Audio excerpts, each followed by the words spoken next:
Bapak Ibu ya ingin tahu gitu kan seperti apa PDL Group ini dan siapa sih di balik nahkodanya gitu ya kan PDL Group tersebut gitu ya. Baik, kita akan undang langsung ya Ibu Amalia. Ibu, mangga Ibu. Ya, ini maaf Kang Nanang, laptop saya ternyata kameranya nggak bisa nyala. Jadi saya kamera satu lagi nih yang siap, mangga. Yang di HP. Siap. Ya, Host perkenalkan. punten bisa dibantu host biar kamera tampilannya langsung ada 2 gitu ya, kayak yang tadi itu. Bisa dikondisikan, ditampilkan agak di zoom, diperbesar coba. Jadi mohon maaf ini nih.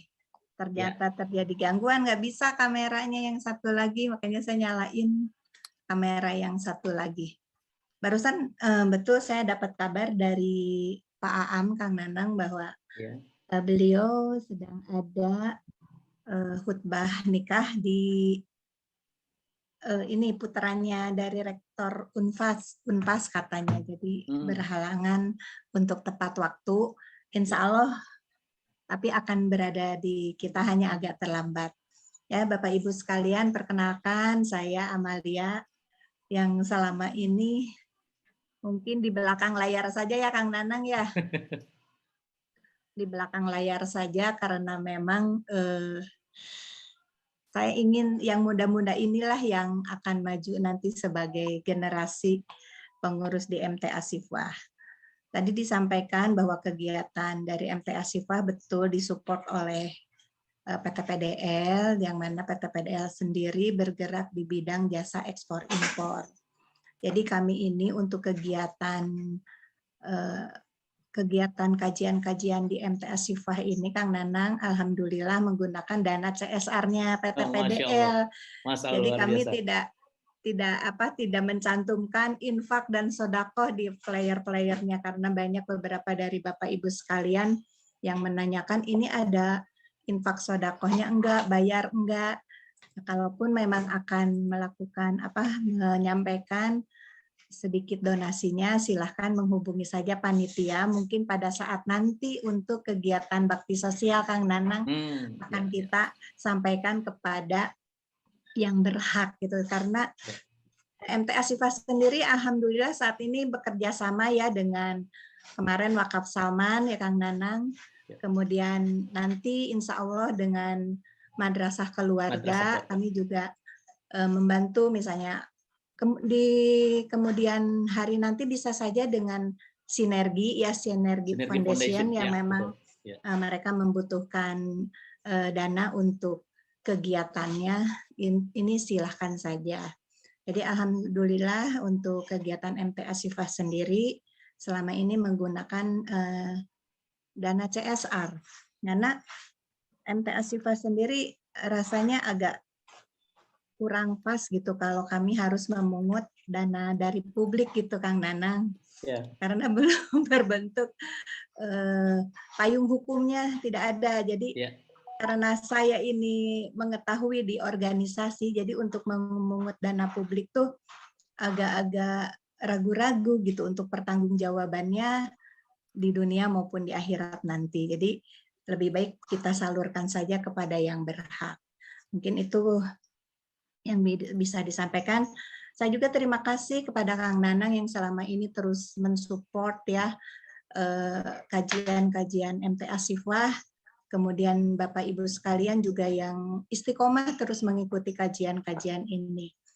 Kami sendiri tidak menyangka ya MTA Sifwah bisa sejauh ini, di mana tadinya MTA Sifwah ini hanya di lingkungan karyawan saja Kang Nanang. Di lingkungan keluarga ya Bu Amalia ya? Ya, keluarga. Ternyata begitu pandemi dan kami membuka Zoom online karena memang fasilitas kami karena didukung oleh kantor tentunya memadai ya. Malah dengan adanya Zoom ini kami lebih konsisten, jadi tiap minggu tuh ada terus kajian-kajiannya. Mungkin jika ada bentrok dengan kegiatan di kantor di mana tim IT kami kan sebagian besar juga karyawan PDL, itu yang terjadi hambatan-hambatannya, sehingga kalau ada kegiatan di kantor seperti outbound atau gathering, kami off dulu kajiannya. Begitu mungkin Kang Nanang. Ya, boleh bertanya Ibu Amalia ya. sambil Iya. nunggu Pak Ustadz hadir. Iya, Nah ini boleh, kan boleh.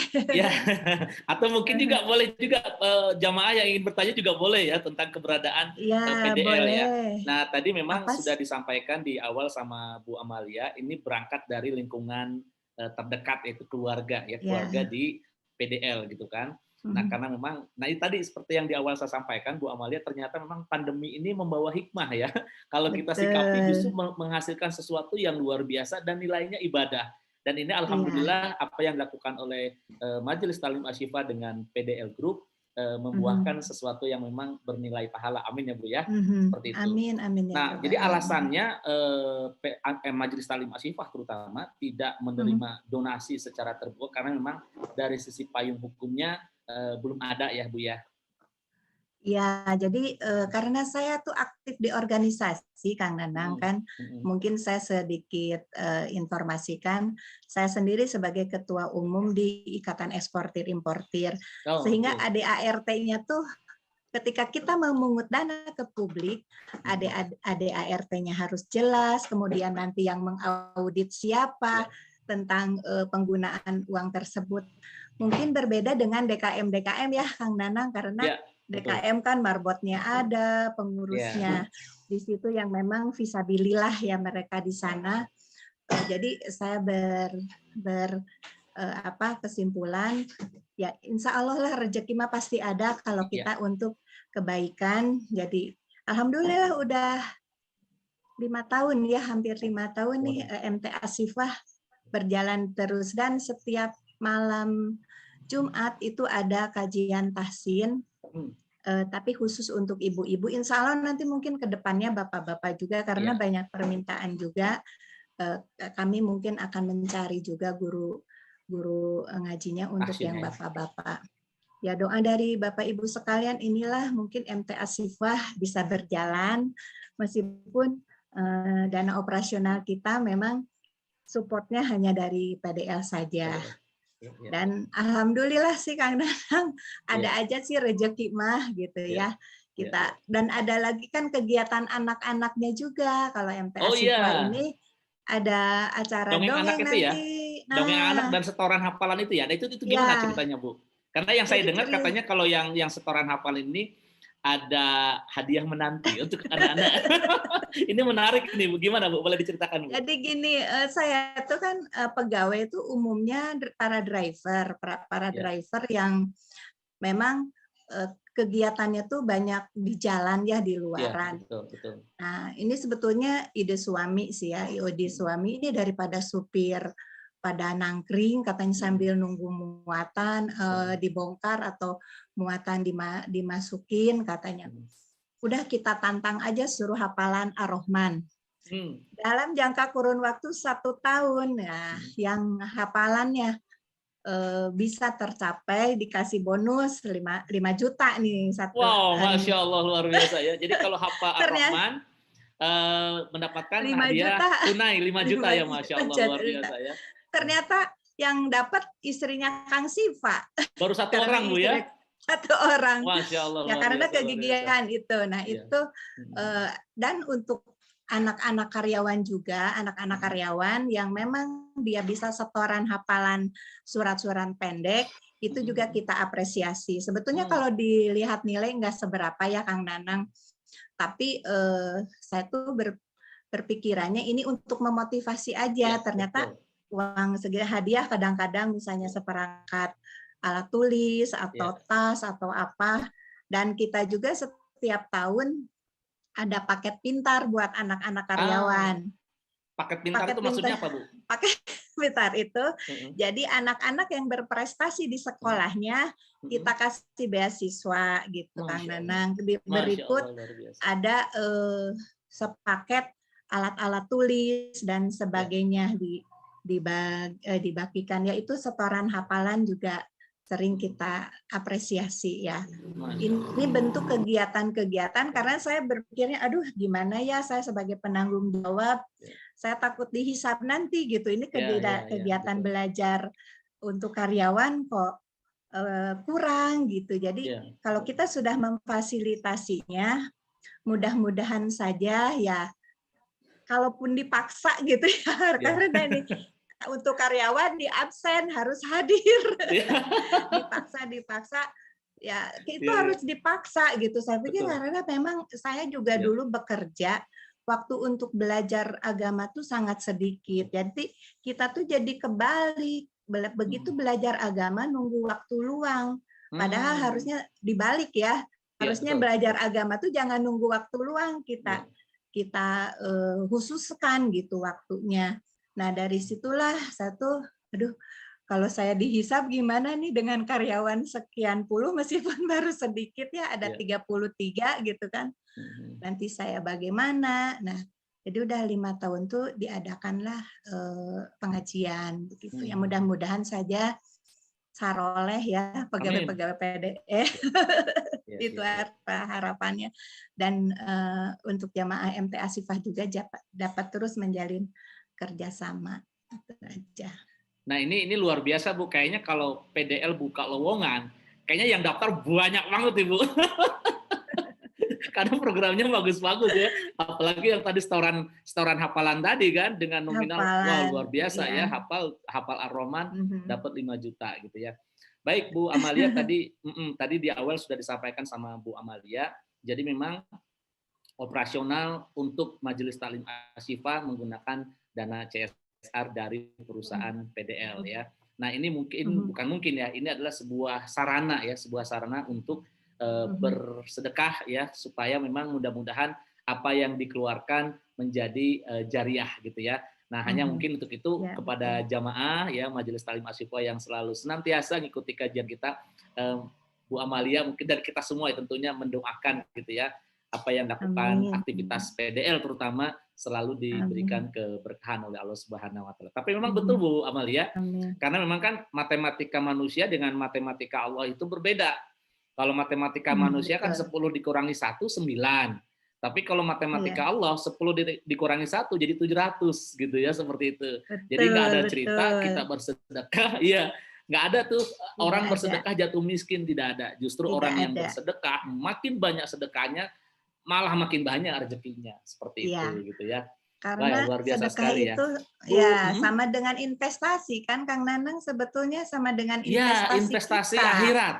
Iya, karena saya pebisnis ya, karena kita pebisnis, jadi kalau investasi kita ingin hasilnya baik atau ingin hasilnya besar, ya emang investasinya juga harus besar. Jangan sampai kita ingin pahalanya besar, tapi yang investasikan sama kita atau disedekahkan sama kita kecil gitu ya. Ya celing gitu kan, sampai bunyi katanya Pak Ustadz.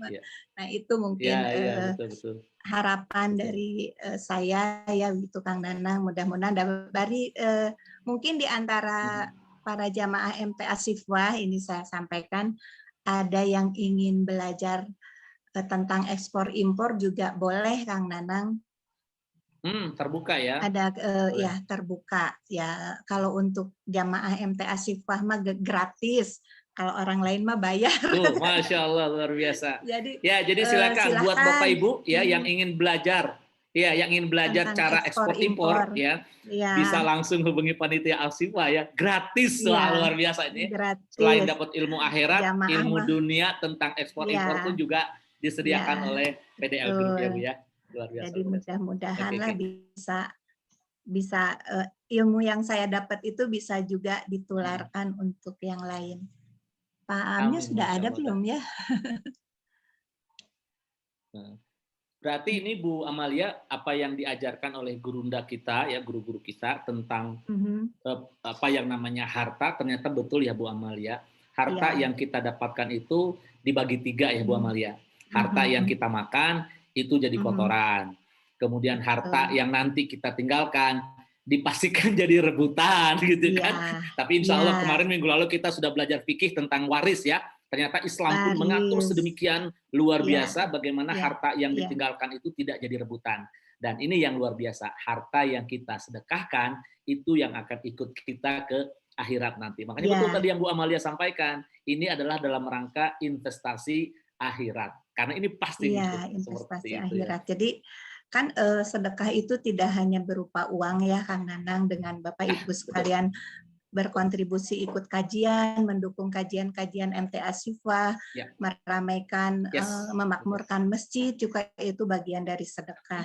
Jadi kalau sedekah atau berbuat baik itu kan harusnya berlomba. Berlomba itu kita kan harus yang paling depan, jangan nunggu ramainya orang lain. Orang lain juga cuman 25.000, cuman 10.000, saya ikut. Biasa kan sumbangan yang kecilnya aja yang kita tahu, yang paling kecil yang berapa gitu. Nah, kalau saya nggak mau gitu kan, seperti itu. Selalu kalau untuk kebaikan itu harus berlomba, karena itulah harta yang akan kita bawa mati. Kan ada istilah harta mah nggak akan dibawa mati, ngapain ngotot-ngotot amat gitu kan. Nah, itu cari pernyataan uang itu kurang gitu. tepat sekarang, Bu ya. Pernyataan itu kurang tepat ya. Berarti belum paham gitu. Bagaimana cara supaya harta kita ikut gitu kan. Wow, luar biasa. Gimana luar supaya biasa. Harta kita ikut? Jadi harta yang sudah kita peroleh itu akan kita bawa mati ya, yang kita amal baikan kan. Kalau harta kan harta warisan, mungkin yang kata Pak Am sampaikan, mending kalau anak-anaknya saroleh gitu pada kebaginya. Nah, itu yang saya sering terngiang-ngiang tuh. Seperti itu, gimana caranya harta itu bisa kita bawa mati. Itu. Masya Allah, luar biasa. Luar biasa. Betul. Nah, ini pola pikir ya, cara berpikir kita memang harus dirubah ya. Inilah fungsi dari kita selalu mengikuti kajian ya dengan para guru kita. Kan kalau dulu termasuk juga saya, Bu Amalia, ngapain kerja toh-tohan berangkat pagi pulang malam udah mau dibawa maut gitu kan. Oh ternyata siapa bilang justru harta yang kita dapatkan pasti dibawa pulang gitu kan. Nah caranya adalah dengan diinvestasikan akhirat ya, dengan sedekahnya, dengan wakaf kita. Oh Masya Allah, luar biasa ya. Luar biasa. Ya, membuat orang senang juga kan, itu salah satu ibadah ya. Salah satu hal yang berpahala. Minimal kita dengan senyum aja kan. Nah, senyum, terus memberi komentar-komentar yang menyejukkan, jangan jadi polemik gitu. Ada yang salah sedikit, menikir. Nah, jadi kita termotivasinya seperti itulah. Kita juga belajar di MTA Syifa itu yang tahsinan tuh ada yang dari nol, dari apa sampai bisanya, itu membuat saya tuh ternyata berhasil ya, orang yang tadinya tidak bisa menjadi bisa, ada kebanggaan tersendiri gitu, terharu lah gitu jadinya. Ternyata apa yang sudah dibangun, dan itu gratis, nggak ada bayar Kang Nanang, tidak ada bayar apapun. Jadi kami yang menghadirkan guru-gurunya gitu di MTA Syifa ini. Jadi Bapak Ibu yang sekalian yang ragu-ragu, aduh bayarnya berapa, sok aja dulu aktif. Mangga kalau mau sedekah, ada masjid terdekat yang bisa disedekahkan, sedekah aja ke masjid terdekat. Gitu.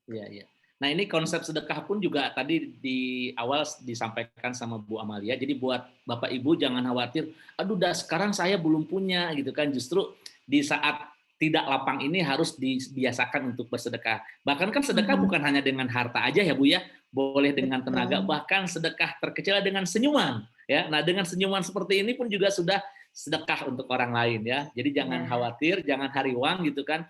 Dengan cara apapun kita bisa melakukan yang namanya bersedekah atau berwakaf atau istilahnya berinvestasi untuk akhirat, seperti itu ya. Luar biasa. Jadi istilah diam itu emas tuh udah nggak berlaku. Oh iya, udah tidak relevan Bu ya dengan kondisi saat ini ya. Tidak relevan dengan kondisi sekarang ya. Alhamdulillah sih PDL sendiri ya. Ketika awal pandemi semua orang terpuruk Kang Nanang, semua orang pada jual aset dan segala macam. MTA Syifa PDL sendiri hanya merasakan dari April, Mei, Juni, 3 bulan saja. 3 bulan pertama pandemi? Iya. 3 bulan. Jadi ketika 3 bulan pandemi itu saya pekerjaan berkurang, satu bakti sosial gitu. Terus aja bakti sosial kan waktu awal-awal kita terus aja sumbangan bakti sosial. Jadi saya lakukan kegiatan bakti sosial ya, bagaimana kita masih bisa lah makan ya, masih bisa dapat gaji. Ada gaji masih full ya Bu ya? Ke karyawan masih full gaji Bu ya? Meskipun WFH kita full Kang Nanang, tidak ada pemotongan. Jadi udah nggak apa-apa gitu. Kita bisa ini lagi. Alhamdulillah ketika Juni itu mulai lagi. mulai nambah, meskipun memang kitanya harus kerjanya lebih keras lagi dibanding sebelumnya. Betul, jadi betul. Alhamdulillah tahun-tahun sekarang itu sebetulnya tahun yang sangat baik ya bagi PDL, yang baik karena customer nambah terus. Bahkan ada yang kita jadi sudah, aduh ini mah kurang, inilah profitnya kurang relevan gitu dengan kondisi saya ini, kita dengan sukarela lepas aja gitu kan. Oh, lepas Masya aja. Allah, luar Jadi biasa ya. dari situ karena saya juga ingin ini si karyawan tuh ada perbaikan juga gitu. Jadi si harga tuh jangan sekian-sekian aja. Saya juga ingin bawa mereka piknik misalnya, ingin bawa mereka gathering untuk refreshing. Nah, hal-hal seperti itu kan butuh dana gitu. Supaya mereka tidak stres itu aja sih Kang Nanang. Masya Allah. Nah ini ada pelajaran baru lagi nih Bu Amalia. Jadi pada saat 3 bulan pertama saat pandemi itu wajar yang mengalami kemunduran dulu gitu kan. Nah justru pada saat mundur ini kan artinya kondisi yang memang sulit lah. Kita sama-sama memahami, apalagi Bapak Ibu yang hadir saat ini mungkin sama-sama pengusaha pasti merasakan semua sektor real dihajar luar biasa. Nah tapi ini yang menarik nih, yang dilakukan oleh PDL adalah justru melakukan bakti sosial, jadi sebenarnya bersedekah gitu kan. Nah ini yang dua ternyata memang ini Masya Allah ya Bu Amalia, justru memang ini yang diajarkan oleh Rasul ya.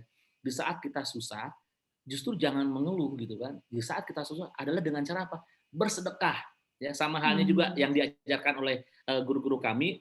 Misalkan pasangan kita nih suami atau istri atau suami yang sering ya keluar kota, itu alangkah lebih baiknya istri yang di rumah itu bersedekah. Untuk apa? Yang pastilah untuk memberikan keselamatan kepada sang suami yang pergi keluar kota supaya dijaga semuanya. Nah ini konsep yang luar biasa ya. Jadi sedekah ternyata efeknya setelah 3 bulan lewat malah orderan makin naik Bu ya.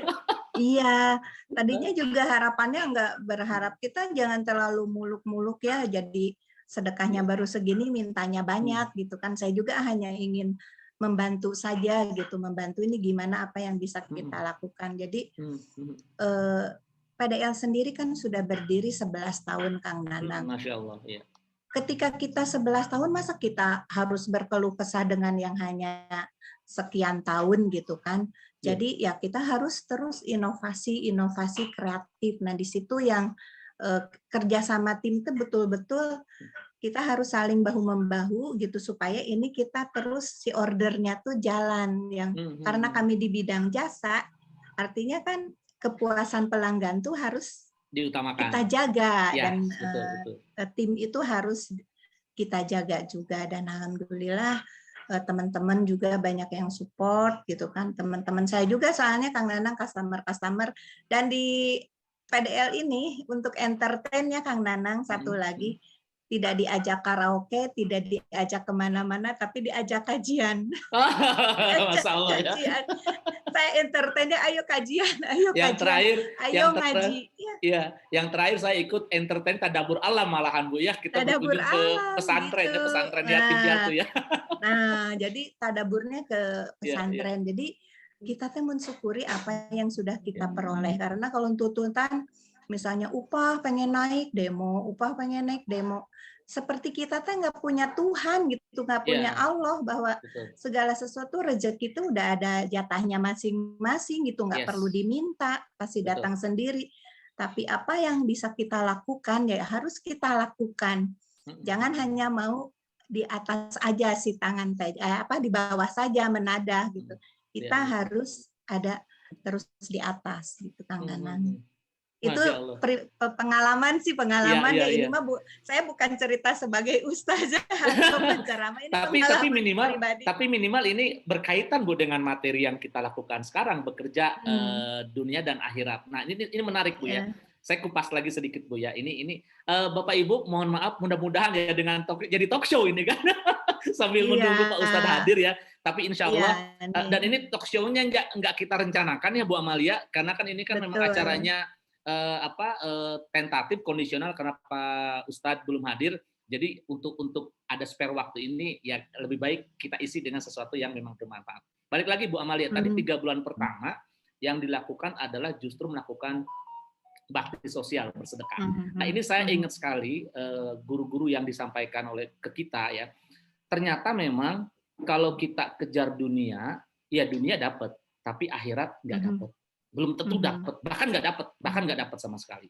Tapi kalau kita kejar akhirat, itu automatically dunia pasti akan ngikut seperti itu. Nah, termasuk juga konsep sedekah. Kadang-kadang kan kita berdoa ya, Ibu, ya Allah beri saya rezeki yang banyak, beri saya rumah, beri saya mobil. Nah, terkadang itu ternyata konsep seperti itu kurang tepat karena masih dunia, patokan kita sama dunia. Nah, sekarang dirubah dengan cara yang kita kejarnya akhirat. Caranya gimana? Nah, ini yang diajarkan oleh guru-guru kita. Kan sedekah yang terkecil itu kan 2,5% ya Bu ya, betul Bu ya? Ya, betul. Nah jadi doa kita adalah langsung sebutkan aja, ya Allah berikan hamba kesempatan untuk bersedekah sebesar 250 juta rupiah. Bersedekah, berwakaf sebesar 250 juta. Itu kan 2,5%. Berarti uang semuanya berapa tuh? 10 miliar. Nah ini saya yakin yang bakti sosial dilakukan oleh PDL, angkanya mungkin juga lumayan besar, efeknya apa? Orderannya banyak. Nah jadi memang sekarang transaksinya jangan sama manusia, tapi transaksinya dengan Allah gitu ya. Patokannya adalah akhirat. Betul. Jadi doa kita sekarang dirubah Bu, jangan ya Allah beri saya mobil terbaru gitu kan, beli rumah terbaru, jangan. Itu masuk dunia paling kecil. Apalagi kemarin Ustadz Didi Haryadi menyampaikan kenikmatan yang ada kita nikmati itu baru satu aja, yang 99-nya di akhirat. Jadi terlalu kecil gitu kalau kita hanya meminta dunia. Jadi memang doa kita adalah harus minta akhirat. Caranya seperti itu. Ya Allah, berikan kesempatan saya untuk bisa bersedekah sebesar 250 juta atau 25 juta. Berarti 1 miliar Ibu insya Allah akan dapat angkanya. Begitu Bu ya? Betul. Waduh, luar biasa, Jadi, luar biasa. udah ada Pak Am, sudah ada sepertinya sudah nih. Ada. Masya Allah, luar sudah biasa. ada. Alhamdulillah. Tidak terasa Aduh, ya. jadi kita ngobrol-ngobrol. Pak Am. Waalaikumsalam. Jantan diinterogasi Abi ku Kang Nanang ya. Alhamdulillah, wios jantan berkah Ibu, jantan teladan. Masya Allah, alhamdulillah. Pak Ustadz, alhamdulillah sehat Pak Ustadz. Alhamdulillah, alhamdulillah. Mohon maaf nih teman-teman sekalian. Ya, tidak apa-apa. Saya diagendakan tuh kan cuma menghadiri akad ya. Tapi setelah itu banyak guru-guru saya pulang duluan juga, jadi tidak enak gitu. Jadi jangan harus para guru besar pamit ya, saya juga bisa pamit. Iya. Tapi alhamdulillah Pak Ustadz, waktunya kami isi dengan ustazah dadakan. Masya Allah ilmunya luar biasa. Alhamdulillah. Luar biasa ilmunya. Nah, paling betul untuk lebih detailnya tentang bekerja untuk dunia dan akhirat tentunya paparan atau materi yang nanti akan disampaikan oleh gurunda kita. Baik Pak Ustadz, mangga Pak Ustadz. Ya, terima kasih. Assalamualaikum warahmatullahi wabarakatuh. Bismillahirrahmanirrahim. Alhamdulillahirabbil alamin. Wassalatu wassalamu ala asyrafil anbiya'i wal mursalin wa ala alihi washabbihi ajmain. Asyhadu an la ilaha illallah wa asyhadu anna Muhammadan abduhu wa rasuluh. Allahumma shalli ala Muhammad wa ala ali Muhammad kama shallaita ala Ibrahim wa ala ali Ibrahim fil alamin innaka Hamidum Majid. Yang saya hormati Ibu Amalia beserta para pengurus, juga Pak Ustadz Nanang dan teman-teman semuanya, maafkan saya terlambat dari yang dijadwalkan. Hari ini kita akan membahas tentang bekerja untuk dunia dan akhirat. Jadi bekerjanya orang beriman itu bukan sekedar duniawi, tapi juga ada dimensi ukhrawi. Yang namanya ukhrawi itu bukan berarti kita meninggalkan dimensi dunia. Tadi walaupun saya dengar ujungnya ya, paling tidak Ibu Amalia sudah berbagi bagaimana aksi nyata dalam bekerja untuk kebaikan dunia akhirat. Izinkan saya punya sedikit catatan supaya lebih enak membahasnya. Ustadz Nanang muncul jelas? Siap, muncul Pak Ustadz. Ya. Bekerja untuk dunia akhirat. Ada satu doa yang saya yakin ini hafal, kita semua hafal. Al-Baqarah ayat 201. Bukan 2001 ya, 201. Lebih nolnya 1 gitu. Dari urusan tadi mau cepet-cepet ceramah di sini jadi 2001. 201.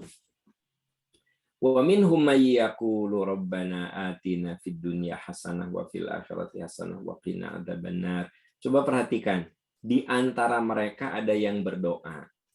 Kata-kata di antara mereka ada yang berdoa karena ada orang yang berdoanya minta kebaikan dunia saja tanpa akhirat.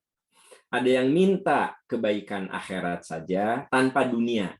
Nah, Allah firmankan di antara mereka ada yang proporsional. Ya Allah, beri kami bahagia dunia, beri kami bahagia akhirat, lindungi kami dari azab neraka. Jadi memang cara berpikir kita ini harus bisa bahagia dunia dan akhirat, ya. Nah, bekerja itu salah satu cara supaya orang itu meraih kebaikan dunia atau kebahagiaan dunia. Seringkali orang membedakan apa bedanya gembira dan bahagia. Katanya kalau gembira itu temporer, kalau bahagia itu lebih abadi, lebih lama gitu. Nah, kalau awal nikah gembira, oh nikah dengan Yuyun, oh nikah dengan Tita, oh nikah dengan Sinta, ya, wah gembira. Nah masalahnya setelah menikah teh bahagia enggak, gitu. Hari nikah saminggu mah gembira, sabulan gembira. Aduh, ayana capek, lelah ngadepin istri kayak begini Gusti. Nah, tuh kayak gini istri teh. Nah, gembira saat nikah, tapi tidak bahagia saat rumah tangga. Jadi namanya gembira mah sesaat. Piknik itu gembira, ya, gitu. Nah, yang kita carikan bagaimana dengan bekerja itu kita bisa bahagia dunia akhirat. Nah, ada beberapa rumus yang perlu kita bahas ya sesuai tema, ya. Jadi bekerja itu bukan hanya ibadah tapi amanah. Nah ini teman-teman sekalian, pahami bekerja itu ibadah.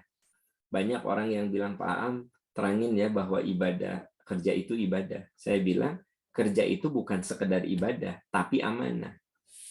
Ya ayyuhalladzina amanu la takhunullaha war rasul wa takhunu amanatikum wa antum ta'lamun. Hai orang beriman, jangan kamu khianati Allah dan Rasul, maksudnya jangan kamu langgar aturan-aturan agama, jangan kamu khianati amanat yang dipercayakan kepadamu.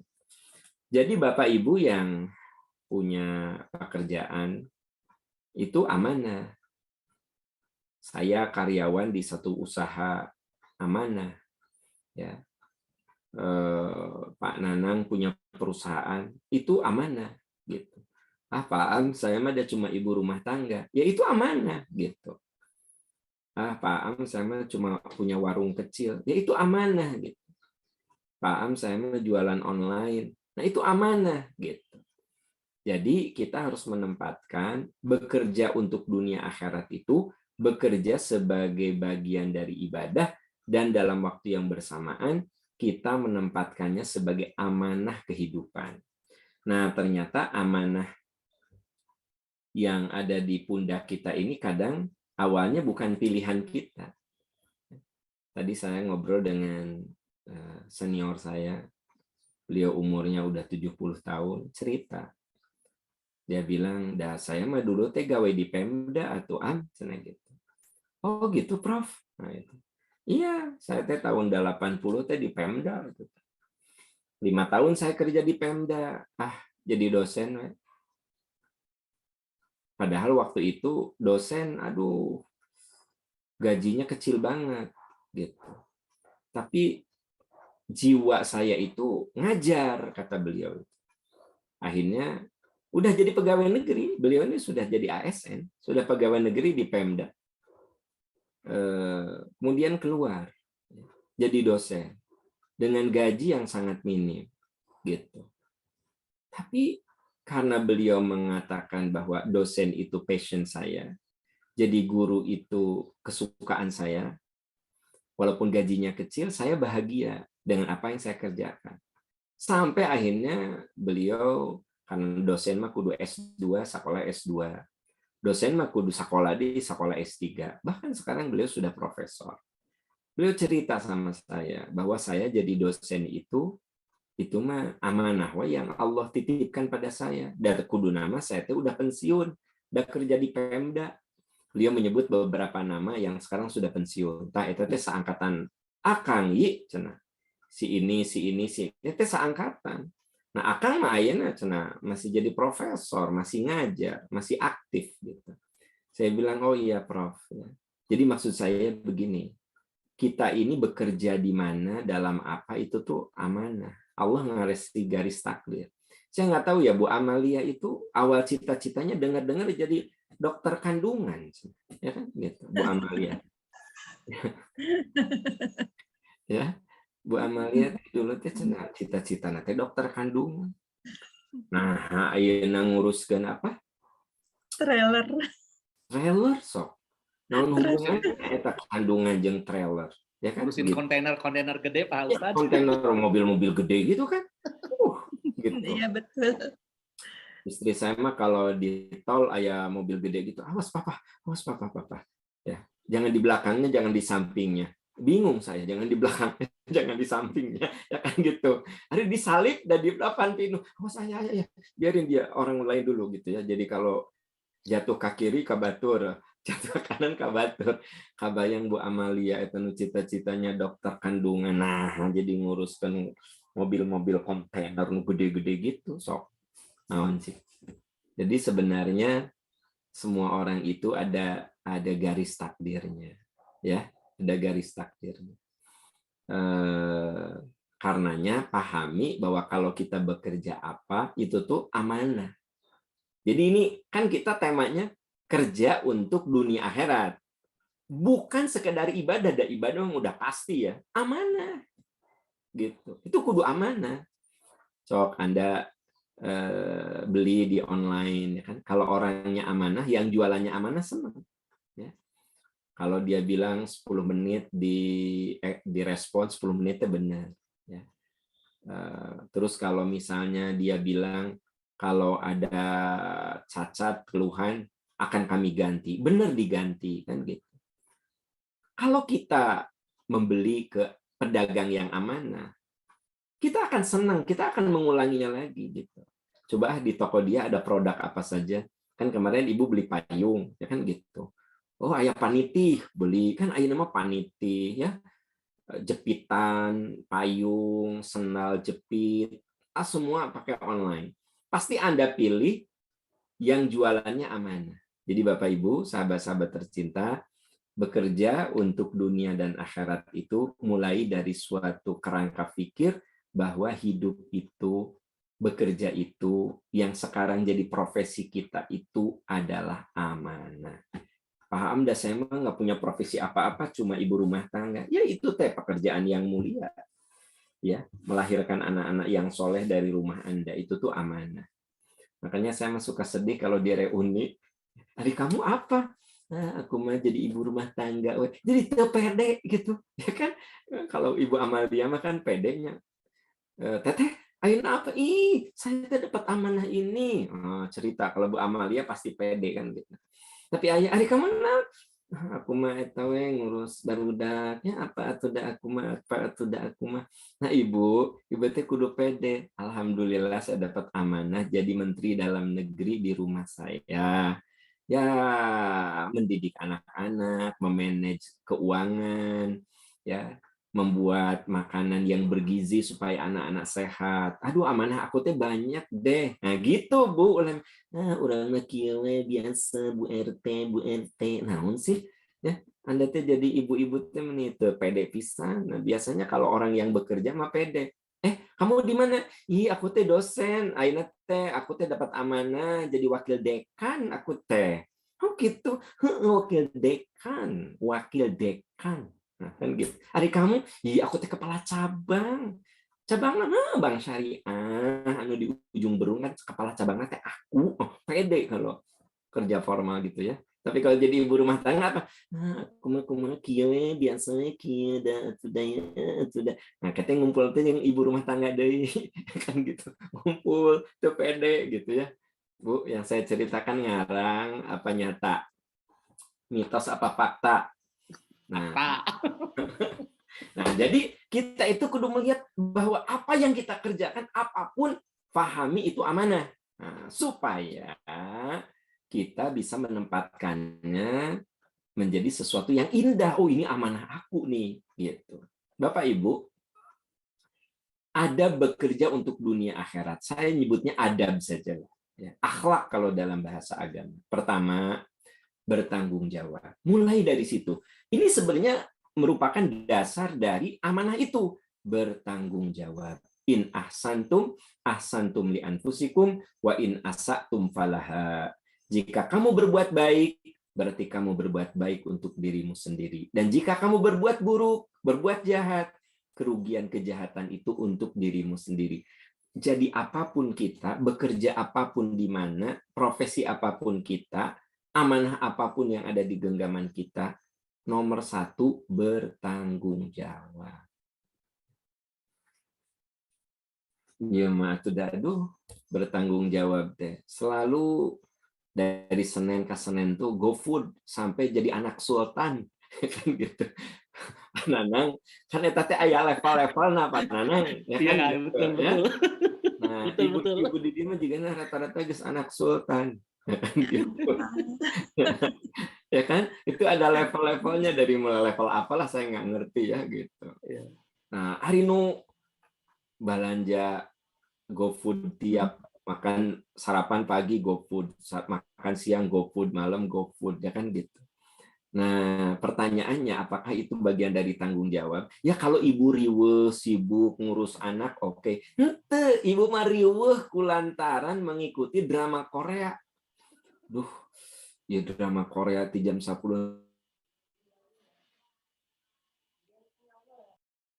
lebih ke jam 12 apa pulang terus ayah sate, ayah macam-macam ya. Semuanya itu dari kembali kepada bentuk tanggung jawab kita. Ya, bentuk. Bukan berarti ibu harus mohon maaf kasarnya jadi pembantu ngepel segala macam. Henteu, Bu. Maksudnya gini, nikmati itu bagian dari tanggung jawab. Aku mah teu beda atuh jeung pembantu. Sehari-hari teh aku mah ngepel, nyuci piring, ngistrika. Aku mah juga pembantu atuh dah. Ibu please jangan ngomong gitu. Ibu teh sedang melaksanakan amanah dengan penuh tanggung jawab. Sehingga bekerja ibu, dunianya dapat, akhiratnya dapat. Aya teh nu sok ngobrol dengan teman-teman. Urang mah da jiga pembantu ari maneh. Sok sasapu ku urang, ngepel ku urang, nistrika ku urang, masak ku urang, ka pasar ku urang, nepi ka ngabereskeun senal wae ku urang. Urang mah jiga pembokat. Tah, Bu, aya teh di dia nu pernah curhat sama temennya begitu. Nah, mudah-mudahan Nggak ada jamaah Pak, ini nggak ada. Ini ahli pengawasan. Pasti aku menikmati sekali ya. Aku kan harus bertanggung jawab how to be a good mother, how to be a good wife. Gimana aku jadi istri yang baik, menjadi ibu yang baik, menjadi ibu yang amanah, istri yang amanah. Kata bapak-bapak, aku menjadi suami yang amanah, menjadi ayah yang amanah. Jadi Bu, mari Pak bertanggung jawab. Itu ya. Katanya kan bekerja untuk dunia akhirat. Mulai dari situ, bertanggung jawab. Yang kedua, ya, jujur dan memenuhi janji. Ini yang kedua. Kenapa? Karena ini juga pengejawantahan dari amanah. Idmanu lisittan min anfusikum adman lakumul jannah. Lakukan 6 perkara, aku jamin kamu bakal masuk surga. Usduqu idza haddatsu. Jujur. Jadi segala sesuatu mulai dari kejujuran. Wa'afu idza wa'antum. Dari jujur, kita akan memenuhi janji. Dari jujur, kita akan menunaikan amanah. Wahfadzu furujakum. Jaga kehormatanmu. Ya, kita punya kehormatan sebagai istri, sebagai suami, sebagai ayah, sebagai ibu, sebagai karyawan. Jaga kehormatan. Jadi jangan sampai itu teh karyawan naon itu teh. Anak buahnya si Bu Amalia teh. PDL. Begitu gini kelakuan. Ya eta. Nah, berarti dia itu tidak menjaga amanah Ya tidak bisa menjaga nama baik.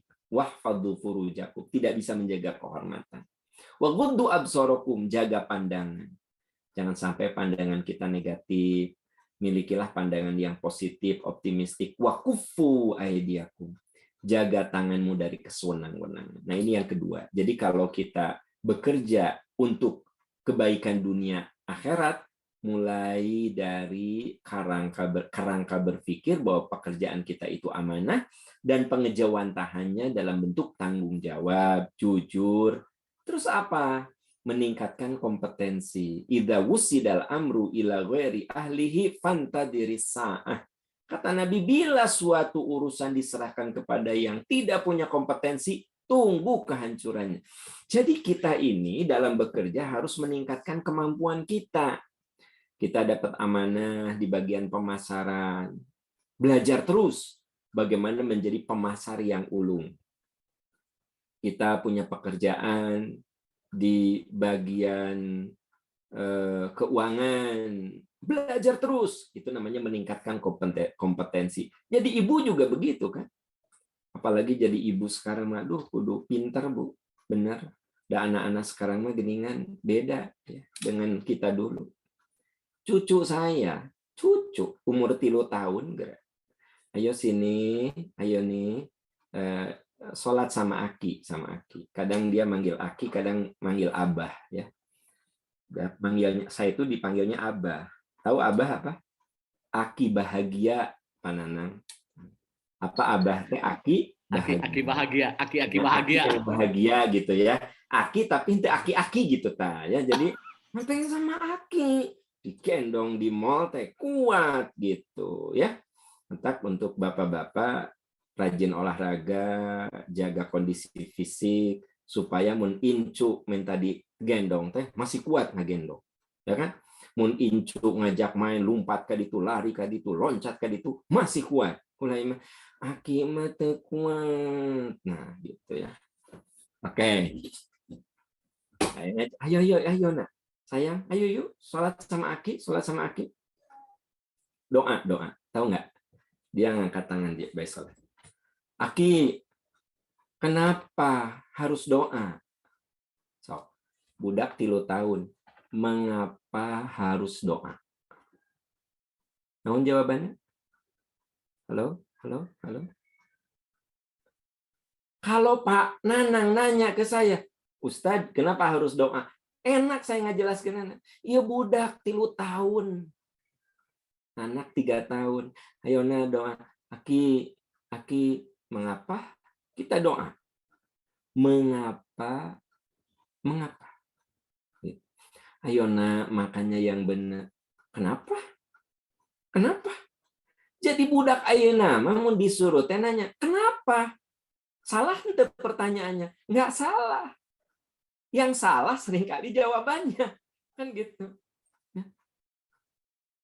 Ayo nak makan. Kenapa? Biar nggak kurus. Kan jawaban salah tuh, biar nggak kurus. Nah, aku mah mau nggak kurus. Nggak mau aku gendut. Sok. Jadi nu ngajawabnya nu salah. Gitu. Nah, jadi teman-teman sekalian, kita jadi pembelajar. Mengasah kompetensi kita. Nah, ini maksud saya gini. Bekerja itu dalam arti formal dan dalam arti tidak formal, yaitu menjadi ayah, menjadi ibu, ya, menjadi teman, itu kan juga bekerja juga kan. Maka kita harus terus meningkatkan kompetensi kita, kemampuan kita. Sebab kalau suatu amanah itu diserahkan kepada yang tidak punya kompetensi, tunggu kehancurannya. Ya, tunggu kehancurannya. Sekarang ini tidak sedikit anak yang hancur itu oleh orang tuanya. Dihancurin sama orang tuanya. Ya. Mama, aku pengen jadi dokter. Kamu dokter ranking 20. Jadi dokter mah kudu pinter atuh. Dokter dari ranking butut gitu. Ini orang tua yang destroyer. Menghancurkan mimpi anak. Coba siapa yang merusak? Orang tua. Mama, aku pengen jadi hafid mah. Hafid, palak binas ge ketukar kamu mah. Hafid. Memang anaknya pernah ngapalin Quran. Qul a'udzu birabbin nas, malikin nas, ilahin nas, min syarril waswasil khannas, wa min syarri hasidin idza hasad. Gitu. Tiba-tiba anaknya pengen, mama aku pengen jadi pengen jadi hafid. Hafid. Palak dinasnya ketukar, hafid. Hafid di mana? Aduh, ini orang tua yang destroyer, ya. Dream destroyer, perusak mimpi. Ya. Kenapa coba? Karena tidak punya kompetensi. Anak mau ngomong apapun, aminkan. Mama, aku pengen jadi pilot. Sok, mama didoakan, kamu jadi pilot yang hebat, bisa bawa jemaah haji dari Indonesia ke Tanah Suci. Sok, mama didoakan jadi pilot. Gitu. Karena kita punya kompetensi. Mama, aku pengen jadi pilot. Kamu tahu sekolah pilotnya mahal? Mahal, ratusan juta. Duit dari mana? Pilot angkot meren. Nah, itu orang tua yang tidak punya kompetensi akhirnya merusak mimpi. Kan gitu. Kan tidak sedikit suami yang merusak mimpi istri. Mama, dari mana? Senam. Senam ke badag terus mama mah. Ya sok senam ya sehari 10 kali. Badag mau turun berat badan mama bawaan ya teman. Tulang negara gede gitu waktu mama. Nah, Bapak Ibu, saudara-saudaraku, itu karena tidak punya kompetensi, ya, gitu. Jadi, yang ketiga ada bekerja untuk dunia akhirat itu satu tadi apa? Tanggung jawab, kedua jujur dan memenuhi amanah, tiga meningkatkan kompetensi, yang keempat kolaboratif. Apa itu kolaboratif? Kita ini nggak bisa sendirian, saudara-saudara sekalian. Hari begini itu nggak bisa sendirian. Contoh yang sederhana, ya, Majelis Taklim As-Sifwah. Ini yang hadir 142 orang. Ini untuk ukuran Majelis Taklim online itu Bu Amalia ini bagus, Bu. Bagus. Di atas 100 itu bagus. Atau ayah tuh Majelis Taklim, tapi alhamdulillah bukan saya gitu. Ya Ustadz, Kang, hari eta online sok suka banyak nggak yang hadir? Ya lumayan lah. 50, 100. Orang mah pernah opatan atau cenah. Nah, kabayang tuh. Ya, majelis taklim online opatan jika natanya Pak Nanang, Bu Amalia, merenanya Pak Kartono, saya kabayang tuh opatan. Kabayang tuh opatan. Pak Nanang, Bu Amalia, Pak Kartono, saya. So. Nah, sekarang teman-teman di As-Sifwah alhamdulillah sampai 142 gitu. Udah gitu teh relatif efisien ya gitu, efisien banget, tidak perlu ada konsumsi ya. Jadi Bu Amalia terkedah pesen snack ya, silakan snacknya dimakan masing-masing atau snack akan mematuk Anda kan gitu. Snack kan ayah nulis snack teh jadi snack ular kan gitu. Nah teman-teman sekalian sok ya kan, sangat ini terjadi karena kolaborasi.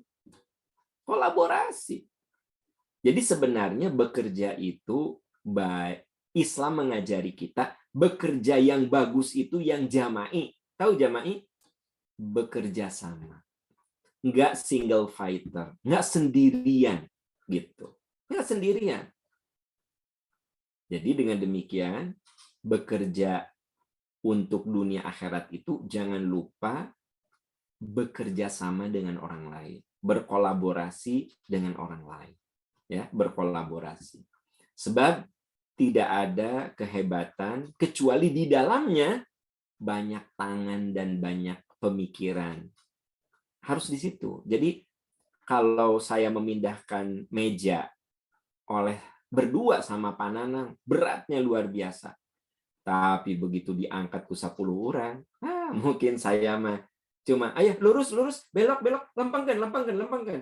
Ayah saya cuma begitu. Tapi kalau saya dua anjing Pak Nanang, wah gitu kan.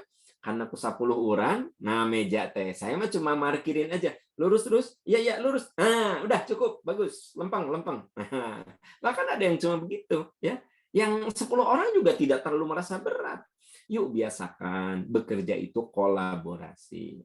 Dan ya saya tidak bicara tentang manajemen. Sekarang ini kan tren sekarang ini bisnis itu harus kolaborasi. Artinya kita saling menguatkan dan saling menutupi kekurangan masing-masing sehingga menjadi suatu kekuatan yang hebat. Ini yang dalam bahasa agama wa ta'awanu 'alal birri wat taqwa wa la ta'awanu 'alal itsmi wal 'udwan wattaqullaha innallaha syadidul 'iqab. Ya, tolong menolong. Jadi bekerja untuk dunia akhirat itu frame-nya adalah amanah, kemudian tanggung jawab, jujur dan amanah, ya. Lalu apa yang ketiga tadi? Menjaga kompetensi dan kolaboratif. Yang kelima, antisipatif dan adaptif. Jadi kita harus mengantisipasi dan adaptif dengan perubahan. Innallaha la yughayyiru ma biqaumin hatta yughayyiru ma bi anfusihim. Pengajian Asifwah salah satu yang menurut saya adaptif dengan perubahan. Kenapa? Sejak pandemi ini udah berapa lama ya Asifwah ini pengajian? Termasuk lama ya di masa pandemi ini. Yang lari ke full Pak Ustadz. Full. Begitu pandemi langsung pindah ke offline, online, ya? Langsung online ya, full. Alhamdulillah. Pak Nanang, Bu Amalia dan seluruh pengurus perlu diketahui yang bisa bertahan majelis taklim itu cuma 5%. Di tengah pandemi banyak yang bangkrut, ya. Ayah tadi dia majelis taklim lalu bangkrut. Ayah, ya kan? Pengajian paham cina pengajian di kompleks sana selama Covid di atas, saya cina ayah gitu. Oh bangkrut berarti mungkin. Bu, hari pengajian di itu gimana? Ya eta paham, ku Covid mah tos we cenah pengaosan ge ku Covid mah. Nah, padahal sebenarnya bisa antisipasi dengan apa? Lari ke teknologi gitu. Lari ke teknologi. Nah, coba Anda lihat, teman-teman, bekerja untuk dunia akhirat karena adaptif dan antisipatif, maka Asifwah eksis. Sekalipun ya banyak yang kolaps gitu loh. Banyak yang kolaps pengajian itu. Dan ternyata tidak sedikit juga pengajian yang adaptif terhadap perubahan, malah sekarang nyoba ke yang offline ternyata apa katanya? Aduh, ternyatanya asa enakan online. Kenapa? Offline pesan masjidnya menyesuaikan waktu dengan ustadznya tehese. Ada online mah ustadznya lebih gampang, ya. Coba bayangkan kalau spare waktu saya cuma 10 menit. Saya sanggupi enggak? Enggak saya sanggupi kalau offline. Kalau online mah bisa saya sanggupi. Pak Am, aya pangaosan lewat Ustadz Ihsan. Ustadz Ihsan aya pangaosan. Jam 10. Oh, kata Ustadz Ihsan, jam 10 enggak bisa. Bisa mau enggak jam 10:04? Karena jam 10 Pak Am mau baru beres. Boleh Pak Ustadz Ihsan. Coba, spare-nya saparapat jam. Saya gitu kudu dandan teh setengah badan saya gitu. Ya kan? Gitu. Tapi ya mah full dah pulang dari undangan. Setengah badan. Ya saya nggak yakin ini Pak Nanang ini full apa tidak ya dandan. Full. Oh, full. Full dong. Karena di ayah ibu-ibu nu teh full. Ya kan? Kahanap nama daster saudara-saudara. Ya kan gitu. Luhur we ieu set kahanap daster. Gitu. Jadi maksud saya antisipatif dan adaptif. Nah, itu penting sekali. Bekerja itu kudu antisipatif dan adaptif, ya. Kan kita lagi bicara bekerja untuk dunia akhirat yang lebih bagus. Ya adaptif, antisipatif. Ada pengajian yang tadinya dihadiri cuma oleh orang Bandung saja. Contoh majelis percikan iman. Tadi nama paling banter Tasik, Ciamis. Sekarang ini kalau kita majelis percikan iman, ada yang dari Kanada, ada yang dari Australia, ada yang dari Bangkok, ada yang dari Hong Kong. Jelas Indonesia mah. Berarti teman-teman karena kita adaptif, maka justru penetrasinya lebih bagus.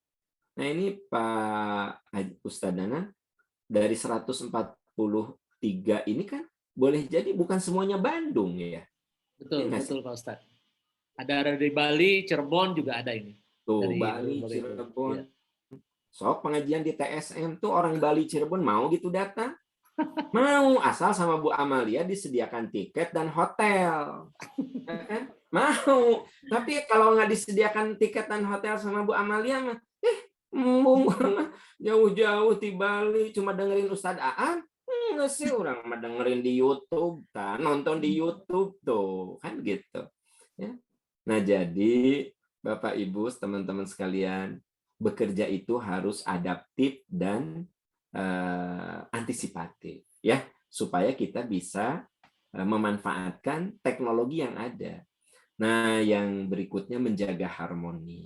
Bapak Ibu, kita harus sadar dalam bekerja ini kita bertemu banyak orang. Ya, dengan tabiat yang berbeda, sifat yang berbeda, karakter yang berbeda.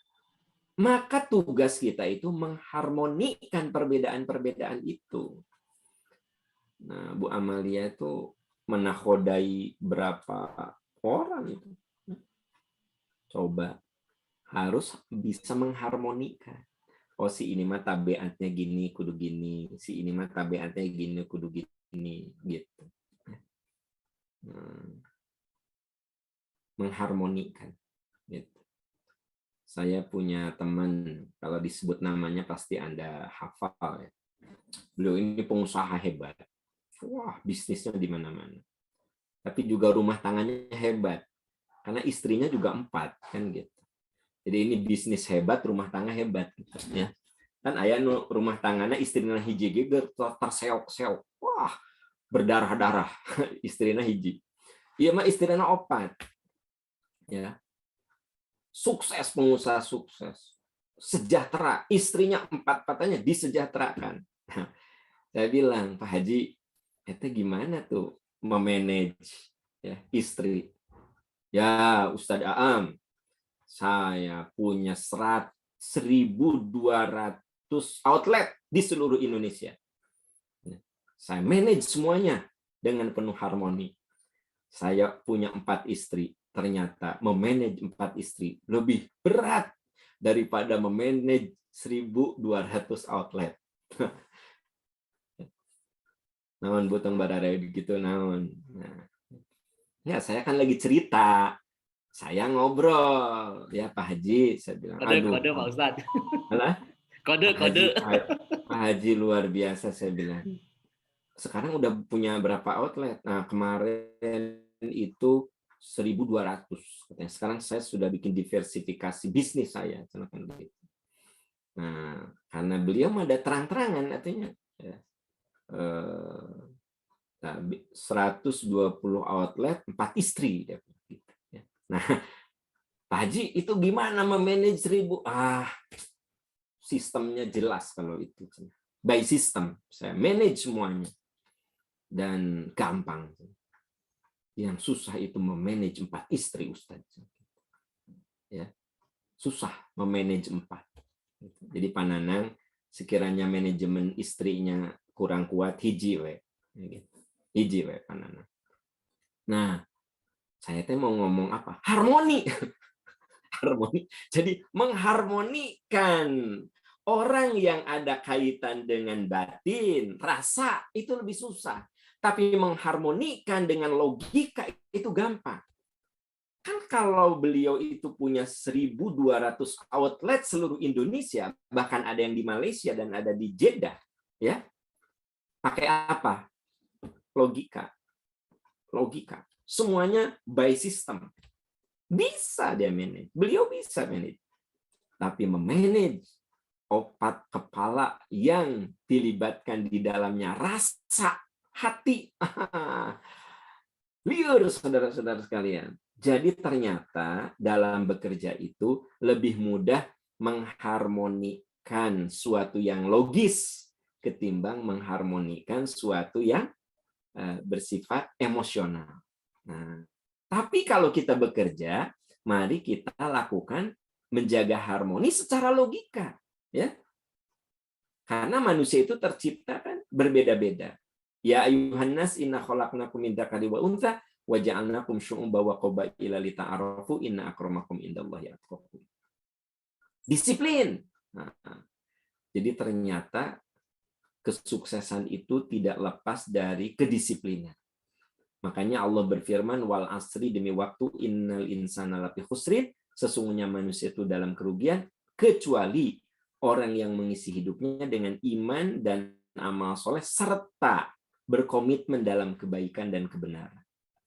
Bapak Ibu sahabat-sahabat tercinta, ya, orang-orang sukses itu rata-rata dia disiplin pada dirinya.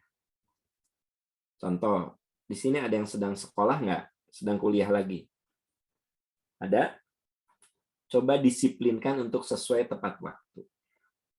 Karena saya banyak menemukan orang yang sekolah itu, dia bukan tidak pintar. Pintar, tapi tidak disiplin. Maka akhirnya DO. Kalau S2 kan 4 semester. Cuma 36 SKS atau S2 mah gampang. 4 semester. Ya. Kuliah nanti lo semester. Sesemester nah tesis. Tapi ada orang yang akhirnya DO. Ternyata dia DO itu bukan tidak punya kemampuan akademis. Maaf bahasa kasarnya bukan karena bodoh, bukan. Banyak orang DO kuliah itu bukan karena tidak pintar, bukan karena tidak bisa mengikuti kuliah, bukan. Hampir 90% orang DO itu karena tidak disiplin. Nah, itu.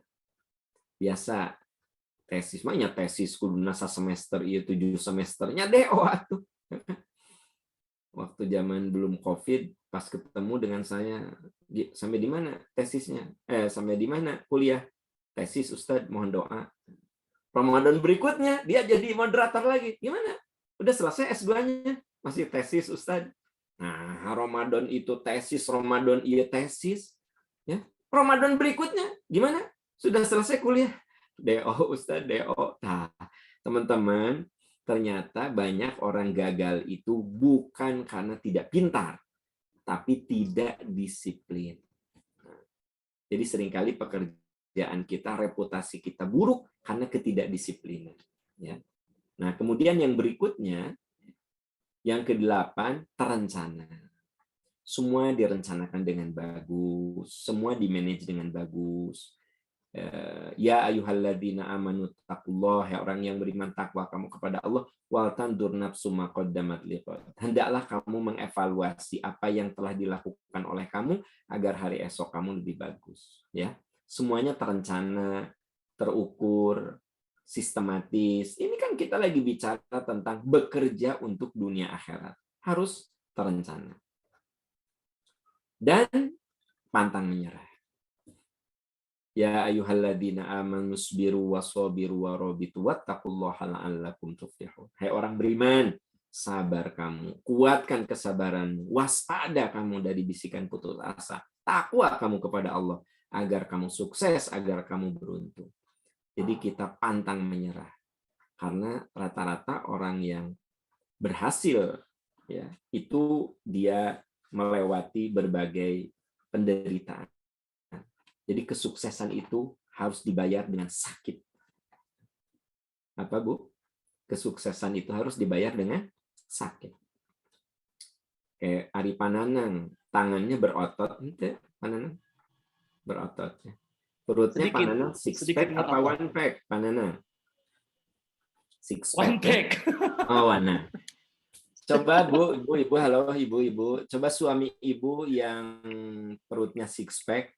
Saya yakin suami Ibu orang yang rajin olahraga otot. Pasti ininya berotot, dadanya bidang, perutnya berotot. Saya yakin suami Ibu rutin seminggu 3 kali nge-gym. Ngangkat bebannya. Itu tempe kapegel. Tapi panas. Six pack. Itu terbentuk karena latihan. Jadi jangan percaya kalau ada yang katanya kalau ingin six cek minum susu. Minum susu ujug-ujug pleng marah lendung, ya. Ini ada ototnya. Dengan minum susu perutnya rata. Bohong sebohong-bohongnya. Ya. Kenapa? Karena untuk punya tangan berotot itu butuh pain, butuh rasa sakit. Bagaimana? Wah, dilatih terus, ya. Oh, dilatih terus. Dan itu butuh waktu, teman-teman sekalian. Jadi kalau kita bicara kesuksesan, kan bekerja untuk dunia akhirat itu kan bicara tentang. Jadi teman-teman jangan lihat Bu Amaliah itu udah sekarang. Beliau itu berdarah-darah. Tapi kita tidak melihat ya pendarahannya. Jadi kan beliau itu berjuang itu. Stres, ada ya Bu Amalia ya, ada stres ya Bu ya. Ada tekanan ya, ada aduh ini teh gimana sih solusinya? Ini gimana? Wah, gitu. Makanya saya mah kalau lihat orang berhasil, saya tidak lihat berhasilnya. Saya membayangkan penderitaannya gitu. Ya. Kalau saya lihat Bu Amalia, saya nggak lihat senyumnya sekarang. Ya. Yang saya bayangkan tuh stresnya. Gitu. Kalau saya lihat Pak Khairul Tanjung yang menggurita bisnisnya di mana-mana, ya saya nggak lihat hasilnya. Tapi saya bayangkan bagaimana beliau itu bisa menahan penderitaan gitu. Ya. Menahan penderitaan. Jadi Anda jangan bayangkan orang sukses itu gratisan gitu. Ya. Dalam sebuah ya saya ingin memberi motivasi pada anak-anak didik saya gitu ya.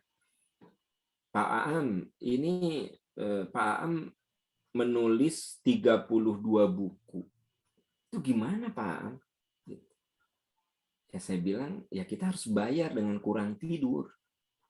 Kita harus bayar dengan baca. Kita harus bayar dengan mendengar orang.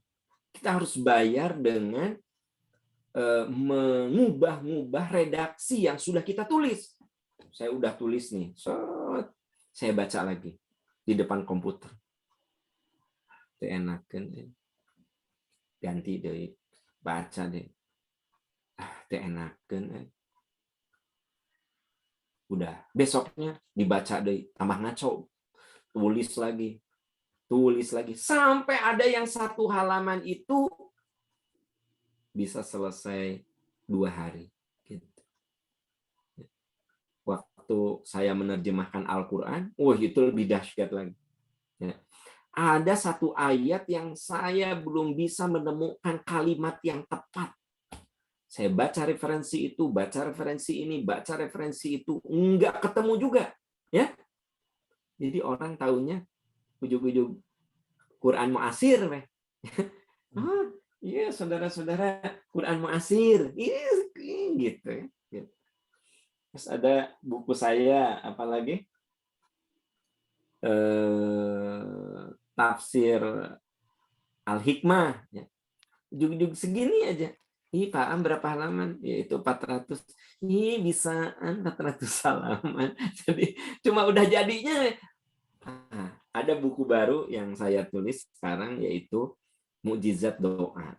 Itu entah berapa kali saya baca lagi. Sudah didami, dibaca lagi. Padahal itu dulu udah deal saya itu. Pas dibaca asa enak kan. Saya bilang sama penerbitnya, tolong ini dicoret, ini diganti. Pak, layoutnya jadi berubah lagi. Ya nggak apa-apa. Oh, di layout dulu itu. Udah dicoret itu teh. Ada yang dibuang 1 halaman. Iya, asa bertele-tele. Kalau gitu, nanti kalau udah jadi Anda cuma lihat, oh, ini aja buku cuma 350 halaman. Anda tahunya cuma begitu. Tapi di balik itu Anda tidak tahu. Gitu kan? Nah, maksud saya, kalau Ibu Amalia meraih suatu kesuksesan tertentu, itu saya tidak melihat beliaunya suksesnya, tapi penderitaan di balik itu, gitu loh. Saya lihat ada seorang ibu punya anak 6. 6-6-nya itu sukses. Saya nggak ngebayangin bagaimana perjuangan ibu itu menghantarkan 6 anaknya jadi orang sukses.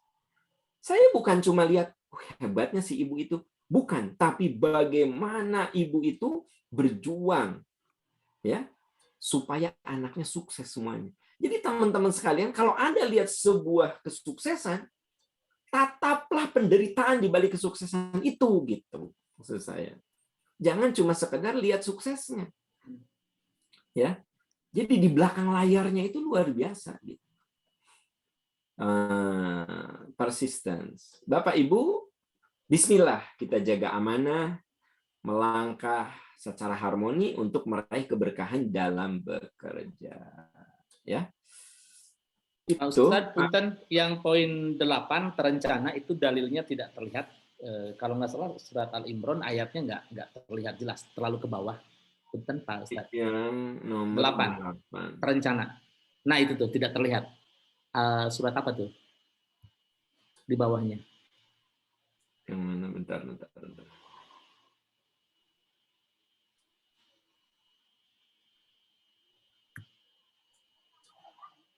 Terlalu ke bawah, jadi tidak terlihat di monitor. Slide-nya terlalu bawah. Oh, yang terencana. Iya. Al-Hasyr 18. Oh iya, Al-Hasyr 18. Al-Hasyr 18. Ya. Oh, itu nggak kelihatan, Pak ya? Iya, betul. Nah, coba kita lihat sekarang. Kelihatan sekarang? Ya. Ya, terlihat. Ada? Ya, terlihat. Al-Hasyr 18, ya. Gitu. Pak Nanang kayaknya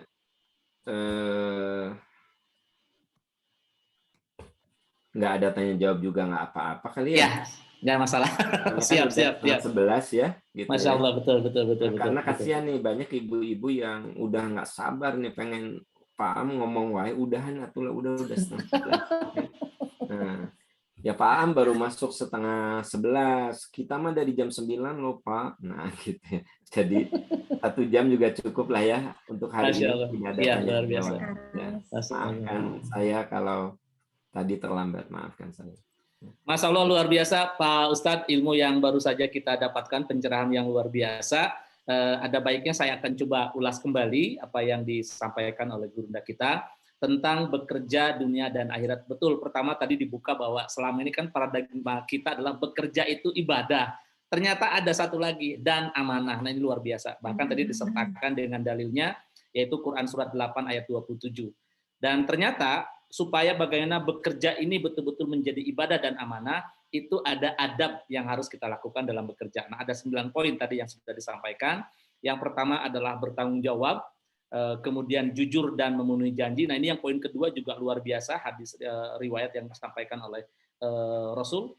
Lakukan 6 perkara, aku jamin masuk surga. Apa saja 6 perkara tersebut? Ada jujur, penuhi janji, tunaikan amanah, jaga kehormatan, jaga pandangan, dan jaga tangan. Nah, ini luar biasa sekali.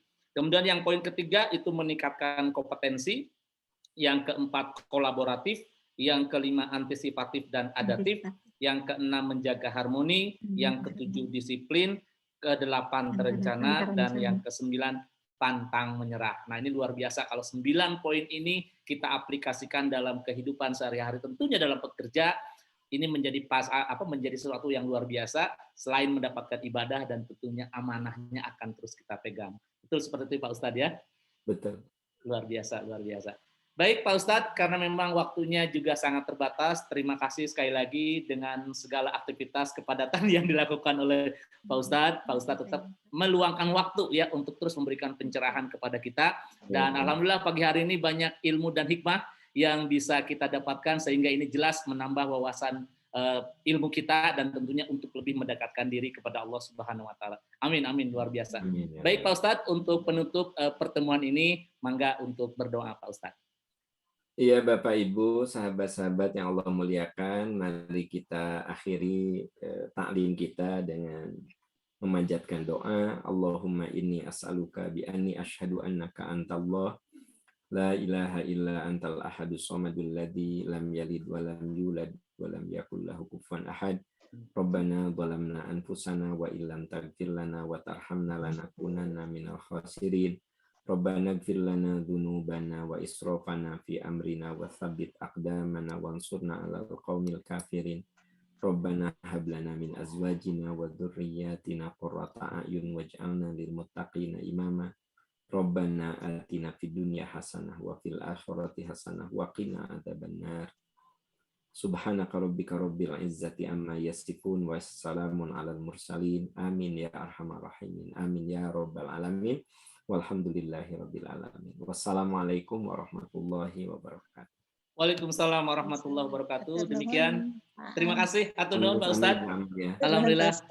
Ya, sampai bertemu kembali di kajian berikutnya Pak Ustadz. Amin, amin, amin. Amin, ya rabbal alamin. Saya pamit duluan ya. Mangga Pak Ustadz. Atur nuhun. Mangga Bu Amalia, Pak Nana. Assalamualaikum warahmatullahi wabarakatuh. Waalaikumsalam warahmatullahi wabarakatuh. Demikian Bapak Ibu kajian rutin yang dipersembahkan oleh Majelis Talim Asy-Syifa. Mudah-mudahan pasti ini adalah terus menambah wawasan kita ya. Dan kami juga atas nama panitia mohon maaf apabila ada kekurangan dalam kajian ini ya. Dan nantikan terus kajian-kajian yang dipersembahkan oleh Majelis Talim Asy-Syifa dan PDL. Tentunya di bulan Februari offline ada 2 acara. Pertama adalah tanggal 5 Februari itu dengan kolaborasi dengan Madrasah Keluarga dengan pemateri adalah Kang Ahmad Heriawan, ini adalah gubernur kita 2 periode. Kemudian juga tanggal 26 Februari yaitu Dongeng Anak dengan konsep terbaru. Insya Allah ini akan lebih meriah lagi ya. Demikian, subhanakallahumma wa bihamdika asyhadu an la ilaha illa anta astaghfiruka wa atubu ilaik. Wabillahi taufiq wal hidayah. Wassalamualaikum warahmatullahi wabarakatuh. Hatur nuhun kasadayana Bapak Ibu. Kang Nana, Bapak Ibu. Hatur nuhun. Mangga saya izin pamit Bu Amalia. Sadayana izin pamit. Assalamualaikum warahmatullahi wabarakatuh. Ibu Atika, hatur nuhun. Bu Rika, Bu Eis, Bu Purnama, Bu Tutin, Ajaja selalu hadir. Bu Titan, Bu Meti, Ibu-ibu sadayana, hatur nuhun.